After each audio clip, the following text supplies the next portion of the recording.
उत्तर प्रदेश सरकार अब बहुत जल्द कोरोना महामारी में एयर एम्बुलेंस की शुरुआत भी करने वाली है। इसके लिए रणनीतियां लगातार बनाई जा रही हैं।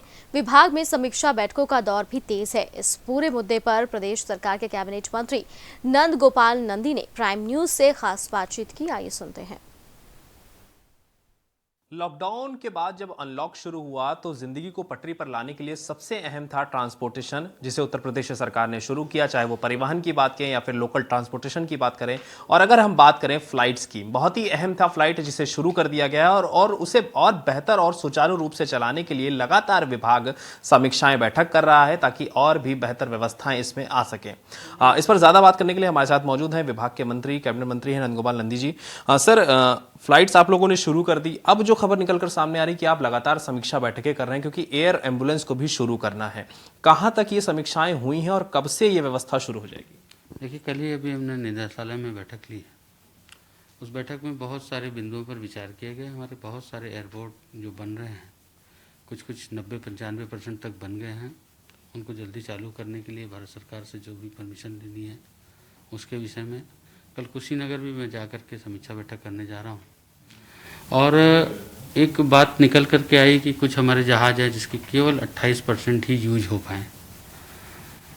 ये प्रायः देखा गया है कि कभी एयरलिफ्ट करना होता है तो एयर एम्बुलेंस प्राइवेट कंपनियां बहुत मोटे पैसे वसूलती हैं, लोगों की मजबूरी का फ़ायदा उठाती हैं। जब इलेक्शन होते हैं, इलेक्शन कमीशन भी हायर करता है, उस पर भी मोटे पैसे खर्च होते हैं। कुंभ मेले में भी प्राइवेट कंपनी को एयर एम्बुलेंस के लिए दिया गया तो उसमें भी काफ़ी पैसे खर्च हुए। तो हम लोगों ने विचार किया, एक कमेटी बना दी कि एक जल्दी से जल्दी हम लोग को रिपोर्ट सौंपे ताकि हम एयर एम्बुलेंस की भी सेवा दे पाएँ और नॉमिनल चार्ज लेकर के सेवा भाव से, कोई पैसा रुपया कमाने के लिए नहीं। आम जनमानस सरकार का काम होता है, आम जनमानस को सुविधाएं पहुंचाना। तो आम जनमानस के लिए भी हम कम से कम पैसे में एक एयरलिफ्ट करने की व्यवस्था करा सकें। जी, ये तो बात हो गई आपके विभाग की, जिस पर आप लगातार काम भी कर रहे हैं, समीक्षाएं भी कर रहे हैं। अब हम जरा पूछेंगे विपक्ष के बारे में, क्योंकि विपक्ष ये कह रहा है कि जब से अनलॉक शुरू हुआ है तब से लगातार क्राइम बढ़ते जा रहा है। कांग्रेस आज राज्यपाल से मुलाकात करने उन्होंने की है, वो कह रहे हैं कि हमारे प्रदेश अध्यक्ष को छोड़ा नहीं जा रहा है, हमें प्रदेश की कानून व्यवस्था पर उन्होंने सवाल खड़े कर दिए हैं। इस पर आप क्या कहेंगे?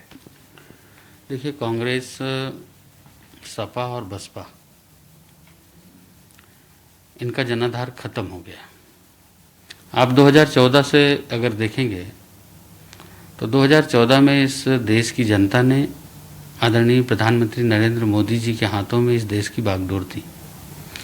2014 के बाद लगातार 2017 तक जो आदरणीय प्रधानमंत्री जी ने काम किया, उसी का नतीजा रहा कि उत्तर प्रदेश में प्रचंड बहुमत के साथ जो गोल विधानसभा है, उसमें कभी जैसे हैप्पी बर्थडे का एक केक होता, केक की स्लाइस होती, उसी तरह सपा, बसपा और कांग्रेस सिमट के रह गई है। तो इनका जनाधार खसक गया। तो इन पर कोई मुद्दा है नहीं, तो बेवजह सवाल उठा रहे हैं।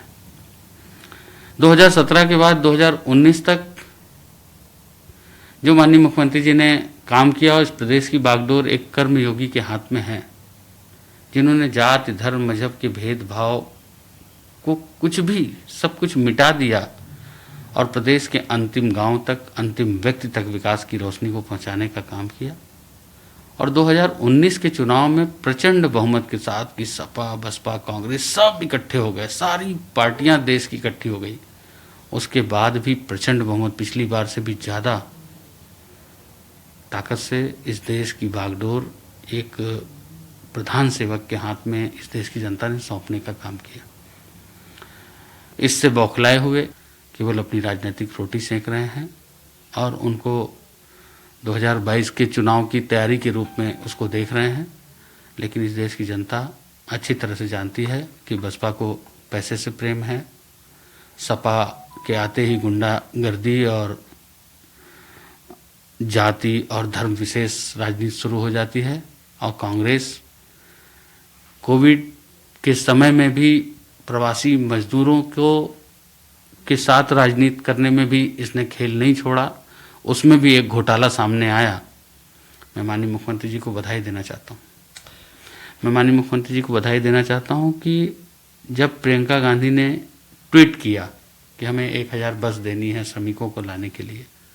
अक्सर होता है कि कभी भी विपक्ष मांग करता है तो सत्ता पक्ष उसको मानता नहीं है, लेकिन उन्होंने आम श्रमिक, हमारे श्रमिक भाई बहन अपने घर पहुँचे, उसके लिए उन्होंने सहमति दे दी।